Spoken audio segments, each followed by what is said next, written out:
उसको भी दुरुस्त किया जाए पंचायती राज विभाग के द्वारा। हमारे माननीय मंत्री कैबिनेट मंत्री श्री ए.पी. शर्मा जी के द्वारा अपने इस घोसी लोकसभा के जितने नगर हैं उसमें कहीं न कहीं विकास कार्य किए जा रहे हैं और वो दिख भी रहा है। पहले तो कुछ दिखता नहीं था, लेकिन भारतीय जनता पार्टी की सरकार में दिख भी रहा है। हम लोग भी प्रयासरत हैं कि जिस प्रकार से गाँव में अभी विगत दिनों तमाम तरह की घटनाएं आप सबके भी संज्ञान में आई, हमारे भी संज्ञान में आई कि जब 24 घंटे बिजली का संकल्प हमारी सरकार ने दिया हुआ है, उसको 17 घंटा, 18 घंटा, 20 घंटा, 21 घंटा तक ले जाते स्थिति थोड़ी सी ऐसी बन जा रही थी कि जो जर्जर तार जहां नहीं बदले गए हैं, ऐसे तार कहीं न कहीं विद्युत प्रवाह लगातार होने के नाते हीट होकर के वो टूटे गिर जा रहे हैं और उससे तमाम तरह की आगजनी भी हो रही है, तमाम तरह के एक्सीडेंट भी हो रहे हैं। तो हम सबका प्रयास दूसरा रहेगा, जैसा कि माननीय ए.के. शर्मा जी के द्वारा बार बार इस चीज की घोषणा भी की जा रही है, तो हम भी सहयोग करेंगे आने वाले समयों में पूरे घोसी लोकसभा के ग्रामीण क्षेत्रों से या फिर शहरी क्षेत्रों जो भी तार जर्जर हो गए हैं उसको दुरुस्त करेंगे। 24 घंटे बिजली का जो संकल्प है, चुनाव के बाद 6 महीने में हम लोगों का लक्ष्य है कि 6 महीने के अंदर अंदर 24 घंटे बिजली का संकल्प पूरा किया। तीसरी बात है, मैं क्षेत्र में भ्रमण कर रहा हूँ और बार बार क्षेत्र में तमाम तरह की घटनाएं घटित हो रही हैं, सूचनाएं भी मिल रही हैं कि इमरजेंसी पीरियड में जब मऊ जनपद से कोई व्यक्ति अपने पेशेंट को लेकर के बनारस या लखनऊ या गोरखपुर जा रहा है, तो जो उसके परिवार का मरीज है कहीं तो दम तोड़ दे रहा है। ये चीजें कई जगह से, कई गाँव से हमको लोगों का सुझाव भी आया कि क्यों न मऊ में एक मिनी पीजीआई या फिर पीजीआई को स्थापित किया जाए। मेरा तो लक्ष्य है कि पीजीआई को स्थापित किया जाए मऊ में, क्योंकि ये सिर्फ मऊ को ही नहीं देखेगा, कहीं ना कहीं मऊ से सटे हुए बलिया है, बिहार है, गाजीपुर है, देवरिया का सटा हुआ एरिया है, अपने आगे बढ़े पीजीआई है। इधर हम बिहार के भी कुछ जनपदों को हम टारगेट में रखे हुए हैं कि जो इस रास्ते से होकर के लखनऊ जाते हैं और मऊ आते आते उनका मरीज दम तोड़ देता है। बलिया के लोग चलते हैं तभी मरीज दम तोड़ देता है। तो हमारा प्रयास रहेगा कि यहाँ पर पीजीआई को स्थापित किया जाए, जिससे स्वास्थ्य संबंधी जो सेवाएं हैं उसको सुदृढ़ किया जाए। चौथी चीज हमारी जो प्लान में है, लगभग 2.5 साल से हम लोग पत्राचार के माध्यम से माननीय प्रधानमंत्री जी से, क्योंकि हमारे पार्टी के एजेंडे में भी है कि समान शिक्षा का व्यवहार इस प्रदेश और देश में लागू है, उसी के अनुसार हम लोगों ने लगातार पत्राचार के माध्यम से और कईयों बार माननीय ओम प्रकाश राजभर जी के द्वारा माननीय मुख्यमंत्री योगी आदित्यनाथ जी से इस चीज की मांग भी की गई कि अमीर और गरीब के बेटे जो शिक्षा में दोहरी व्यवस्था है उसको एकरूपता देनी चाहिए। माननीय प्रधानमंत्री जी से जब हमारी मुलाकात हुई, माननीय गृहमंत्री जी से तो आग्रह मैंने किया, बकायदे पत्राचार हुआ और पत्राचार के बाद माननीय मुख्यमंत्री जी, माननीय प्रधानमंत्री जी ने सहमति देते हुए जो 18वें मंडल पर अटल आवासीय विद्यालय का निर्माण कराने का जो श्रम विभाग के माध्यम से हो रहा है, कहीं न कहीं हमारा प्रयास रहेगा कि हमारे मऊ जनपद में अटल आवासीय विद्यालय का निर्माण हो और उसको हम यहाँ लाएंगे ताकि इस क्षेत्र के जो मजदूर गरीब तबके के बच्चे हैं उनको निःशुल्क तौर पर कक्षा 5 से लेकर के 12 तक की शिक्षा, उनको अच्छी शिक्षा गुणवत्ता के साथ उनको प्रदान हो सके। और ऐसे जो गरीब बच्चे पैसे के अभाव में या फिर मैं यूँ कहूँ महंगाई के अभाव में नहीं पढ़ पा रहे हैं, ऐसे बच्चों को हमारी सरकार भारतीय जनता पार्टी एनडीए सरकार निःशुल्क शिक्षा दे करके उनको हॉस्टल की सुविधा भी देगी, जैसा कि अन्य जगहों पर चल रहा है, वो व्यवस्था हम यहाँ कराने का काम करेंगे। 5वीं चीज है,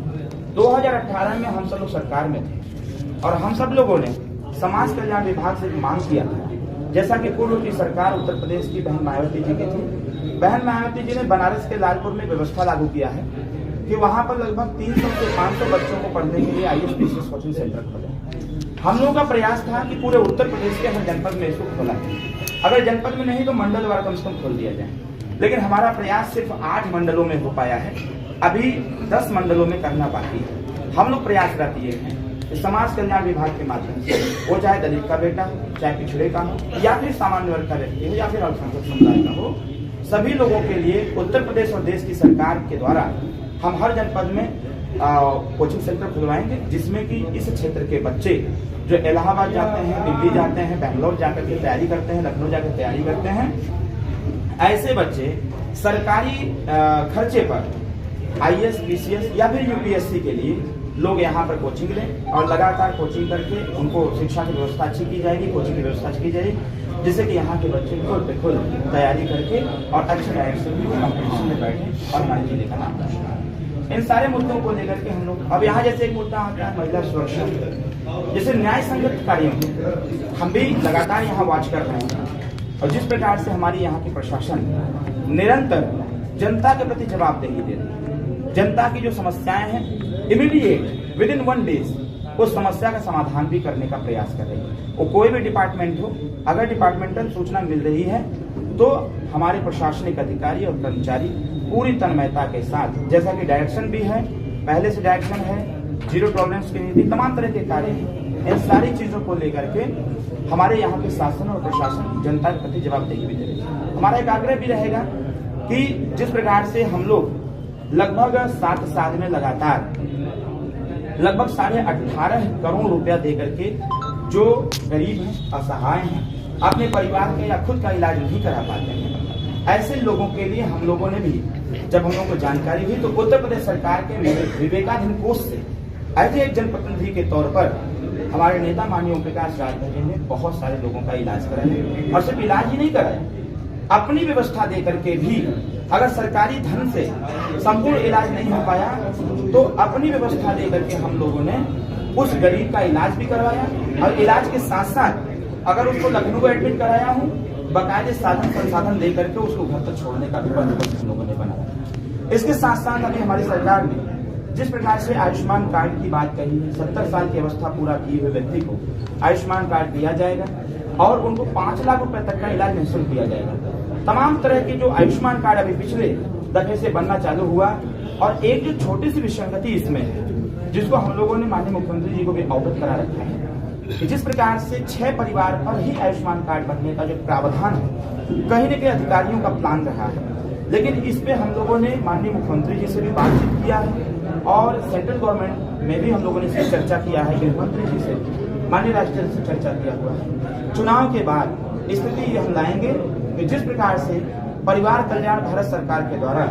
और परिवार नियोजन विभाग भारत सरकार के द्वारा एक योजना चलाई जाती है, छोटा परिवार सुखी परिवार, हर स्वास्थ्य केंद्र पर दीवारों पर लिखा गया है हम दो हमारे दो। तो जब सरकार का संकल्प है हम दो हमारे दो, तो फिर आयुष्मान कार्ड कहीं न कहीं जो 6 यूनिट का बाधक है ये ब्रेक होना चाहिए और ब्रेक किया भी जाएगा। और जो भी व्यक्ति परिवार में है वो चाहे 1 हो, 2 हो, 3 हो, 4 हो, 10 हो, सभी लोगों का आयुष्मान कार्ड बने जिससे कि उनको सरकारी सुविधाओं का लाभ हो, स्वास्थ्य संबंधी सेवाएं उनको सुदृढ़ तरीके से प्राप्त हो और प्राप्त हो जब उनको होगा तभी वो अपना इलाज भी करा पाएंगे और अच्छी प्रकार से ठीक ठाक। इसके साथ साथ जो हमारे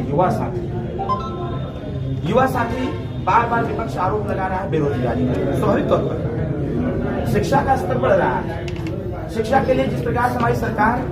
बच्चियों की शिक्षा के लिए कक्षा 1 से लेकर MA तक की व्यवस्था बना रखी है।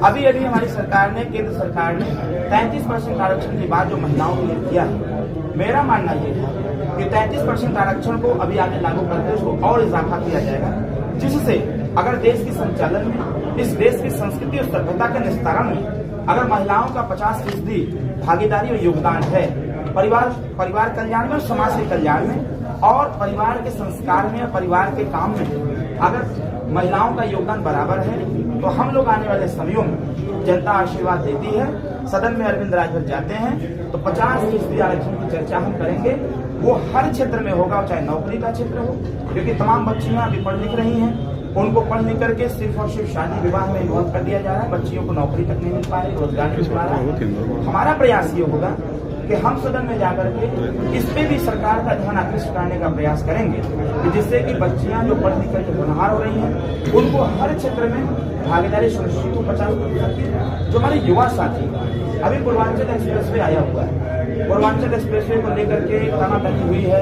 समाजवादी कहती है हमारा प्रपोजल था और भारतीय जनता पार्टी ने उस प्रपोजल को आगे किया। मेरा मानना यह है कि कोई भी सरकार जब भी कोई आधारशिला रखती है, सरकार फिर आवे या ना आवे, लेकिन नेक्स्ट सरकार जो आती है वो उसको मूर्त रूप में लेते हुए कार्य रूप प्रदान करते हुए उस कार्य को कराने का भी काम करती है। पूर्वांचल एक्सप्रेसवे के अगल बगल में तमाम ऐसी जमीन एक्वायर किए जा रहे हैं। जब मैं विभाग का मिनिस्टर था उत्तर प्रदेश में 2018 में, लघु उद्योग विभाग मेरे पास था, मैंने एक प्रपोजल बनाया हुआ था खास करके अपने पूर्वांचल के लिए, क्योंकि हमारे मान में है पूर्वांचल राज्य। हम बार बार पूर्वांचल राज्य की मांग करते रहते हैं। इसके पीछे यही कारण है कि उत्तर प्रदेश पूर्वांचल के नौजवान, वो चाहे किसी भी जनपद के,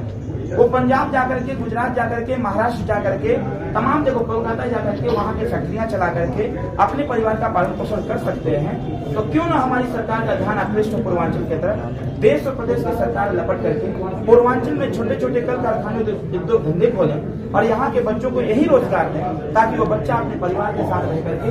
नौकरी करे, रोजगार करे और रोजगार करके अपने परिवार के साथ रहे। इससे हमारे प्रदेश की भी इकोनॉमी बढ़ेगी, इसके साथ साथ परिवार भी उसका मजबूत होगा। उसके जो छोटे छोटे बच्चे हैं, पैसा मिलेगा, उसके बच्चे पढ़ेंगे भी और आगे भी बढ़ेंगे। कहीं न कहीं हमारी सोच सरकार की योजनाओं को पूर्वांचल में लाने के साथ साथ पूर्वांचल के युवाओं को रोजगार देने का भी है और रोजगार के साथ साथ उसकी सामाजिक, शैक्षणिक, राजनीतिक और आर्थिक दृष्टि से उसको मजबूती देने का भी मेरी प्लान में ये होगा। इसके साथ साथ छोटे बच्चे हैं, जो नौनिहाल बच्चे हैं, छोटे छोटे जो गांव में रह रहे हैं, सरकारी विद्यालय का कायाकल्प करने की आवश्यकता है। अभी मैं आ रहा था, आते समय मैंने देखा कि जिस प्रकार से समाजवादी पार्टी की सरकार ने मिड डे मील की व्यवस्था चालू की, हमको तो लगता है कि ऐसी व्यवस्था को बंद कर देना चाहिए। अभी मैं आते समय देखा कि एक सरकारी विद्यालय में जिस प्रकार से बच्चे थाली लेकर के एक सरकारी मशीन पर ही उस थाली को मिट्टी लगा करके उसको धोने का काम कर रहा हो, कहीं न कहीं ये युग विज्ञान और प्रौद्योगिकी का है, कहीं न कहीं ये समय विज्ञान, प्रौद्योगिकी, साइंस और टेक्नोलॉजी का है। तो उस सरकारी विद्यालय में मिड डे मील की व्यवस्था को थोड़ा सा सही करने की आवश्यकता है, मैन पावर को बढ़ाने की आवश्यकता है और सरकारी विद्यालय का कायाकल्प करते हुए वहां पर कंप्यूटर एजुकेशन सेंटर बनाने की आवश्यकता है, जिससे छोटे छोटे बच्चे उससे अट्रैक्ट हों और कंप्यूटर का ज्ञान लें। क्योंकि जब तक देश की शिक्षा प्रणाली में, प्रदेश की शिक्षा प्रणाली में तकनीकी शिक्षा नहीं आएगी, तब तक शिक्षा का स्तर बढ़ने वाला नहीं। मुझे याद है जब हम समाजवादी गठबंधन में थे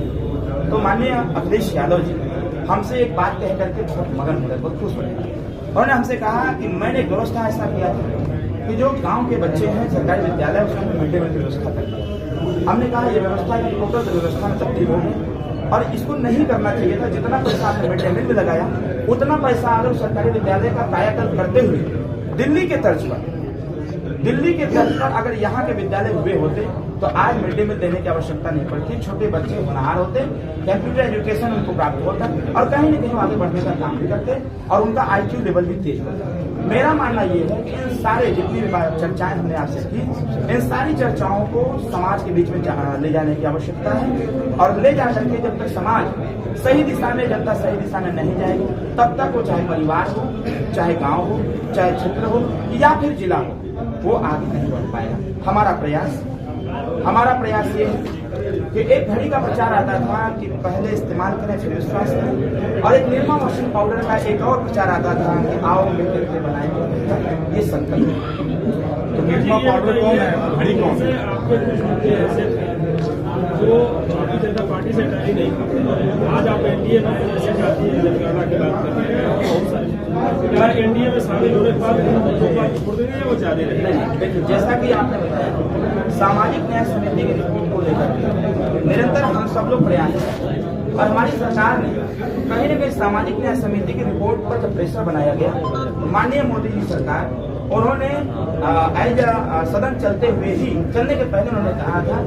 आने वाले समयों में हम लोग इस चीज को लागू भी करेंगे। और जो राघवेंद्र सिंह जी के नेतृत्व में सामाजिक न्याय समिति की रिपोर्ट तैयार हुई,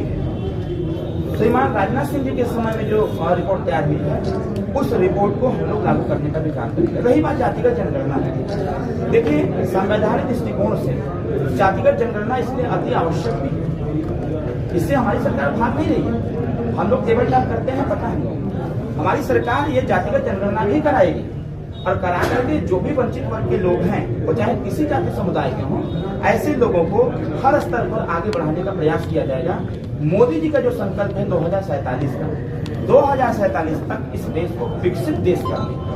तो कहीं न कहीं विकसित देश करने का जो संकल्प है लंबा समय है और चरणबद्ध तरीके से विथ प्लान हम लोगों की योजना बनी है। आने वाले समयों में विश्वास करें, आने वाले समयों में इसको पूरा आपने सारी बात कर लिया।